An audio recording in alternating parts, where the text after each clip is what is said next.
दोस्तों, आज भारत और ऑस्ट्रेलिया के बीच बॉर्डर गावस्कर ट्रॉफी का पांचवां और आखिरी टेस्ट मैच का दूसरा दिन खेला गया, जहां ऋषभ पंत ने तो T20 के अंदाज में बल्लेबाजी कर पूरा मैच ही पलट दिया और भारत को जीत के करीब पहुंचा दिया।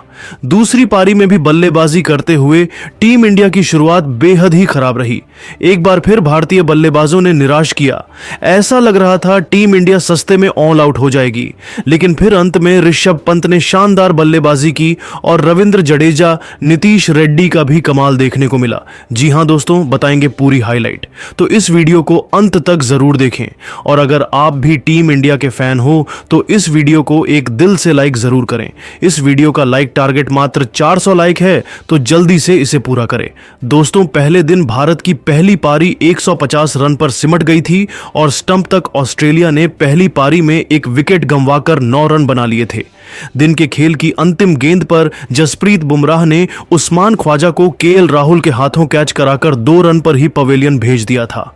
और आज दूसरे दिन का खेल शुरू हुआ तो एक बार फिर सैम कोस्टास और लाबुसैन बल्लेबाजी करने के लिए आए। दोनों बल्लेबाज शानदार फॉर्म में दिखाई दे रहे थे, लेकिन बुमराह के आगे लबुसैन मैदान पर टिक नहीं सके। 7वें ओवर की दूसरी गेंद पर पवेलियन लौट गए। भारत को दूसरी सफलता मिल गई। वहीं बुमराह के बाद सिराज ने एक ही ओवर में कोस्टास और ट्रेविस हेड को पवेलियन भेज दिया और भारत को चौथी सफलता केवल 39 रनों पर मिल गई। एक तरफ से स्टीव स्मिथ खेल रहे थे, टीम के स्कोर को आगे बढ़ रहे थे। उनका साथ वेबस्टर निभा रहे हैं। ऑस्ट्रेलिया की पारी संभल रही थी। दोनों खिलाड़ियों के बीच 50 रनों की साझेदारी हो चुकी थी, लेकिन तभी भारत की तरफ से 28वां ओवर लेकर आए। प्रसिद्ध कृष्णा ने पहली गेंद पर स्मिथ को पवेलियन का रास्ता दिखा दिया। भारत को 5वीं सफलता मिल गई। फिर वेबस्टर का साथ देने एलेक्स कैरी आए।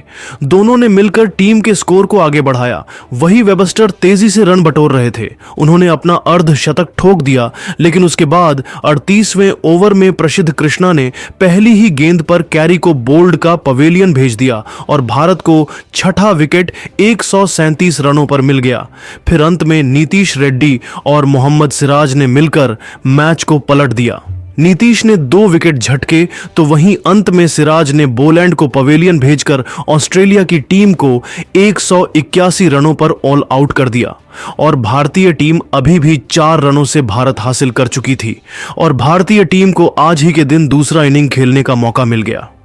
भारत की तरफ से ओपनिंग की शुरुआत करने एक बार फिर यशस्वी जायसवाल और केएल राहुल मैदान पर उतरे।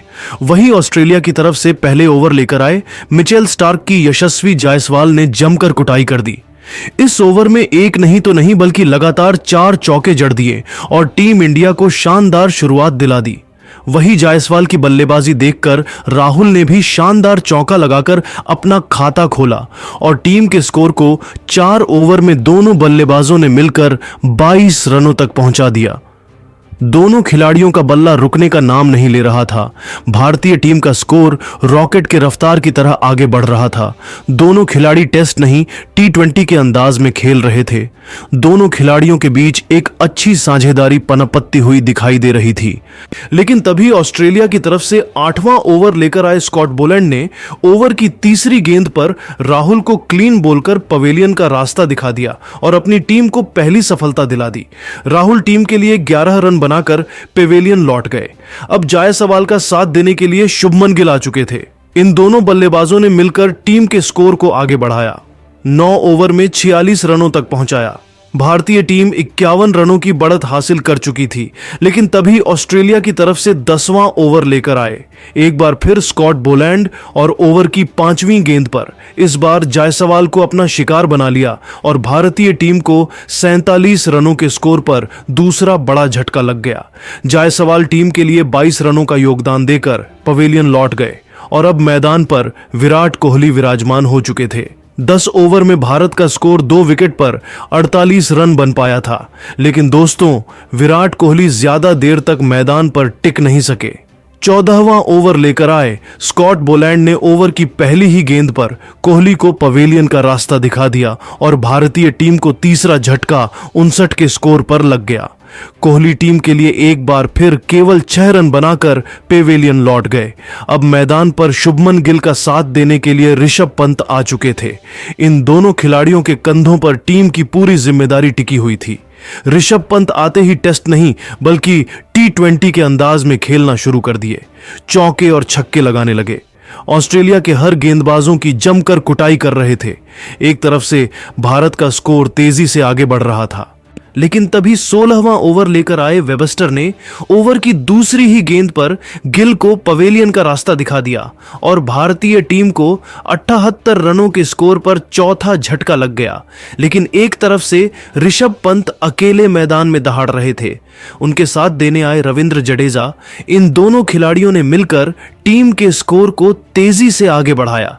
ऋषभ पंत रुकने का नाम नहीं ले रहे थे।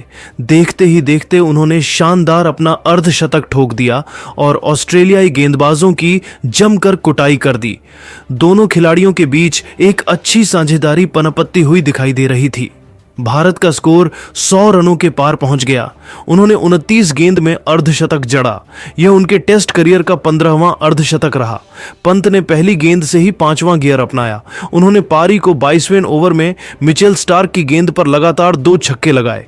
पहला छक्का लगाते ही उनका अर्धशतक पूरा हुआ। पंत इस पारी में अपने पुराने अंदाज में दिख रहे हैं और गेंद उनके बल्ले पर सही कनेक्ट हो रही है। पंत की इस सीरीज में आलोचना हो रही थी, लेकिन उन्होंने टीम इंडिया को मुश्किल से निकाला है। आज ऋषभ पंत जिस लय में बल्लेबाजी कर रहे थे, लग रहा था आज वह शतक जरूर बनाएंगे, लेकिन फिर पैट कमिंस द साइलेंसर ने उन्हें फिर साइलेंस कर दिया। 23वें ओवर में ऋषभ पंत में एक बड़ी गलती कर दी।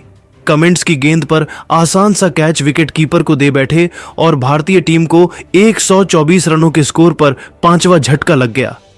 ऋषभ पंत 33 गेंद में 6 शानदार चौके और 4 गगनचुंबी छक्के की मदद से 61 रन बनाकर पेवेलियन लौट गए। लेकिन जडेजा अभी भी मैदान पर टिके हुए थे। उनके साथ देने अब नीतीश रेड्डी आ चुके थे। इन दोनों बल्लेबाजों के कंधों पर टीम की पूरी जिम्मेदारी आ चुकी थी। दोनों बल्लेबाज धीरे धीरे स्कोर को आगे बढ़ाने लगे। सेशन खत्म होने वाला था, इसलिए नीतीश रेड्डी और जडेजा ऐसी कोई गलती नहीं कर रहे थे जिससे अंत में भारत का विकेट गिरे, इसलिए संभल कर खेल रहे थे। टीम का स्कोर धीरे धीरे आगे बढ़ रहा था। टीम इंडिया 132 रनों की बढ़त हासिल कर चुकी थी।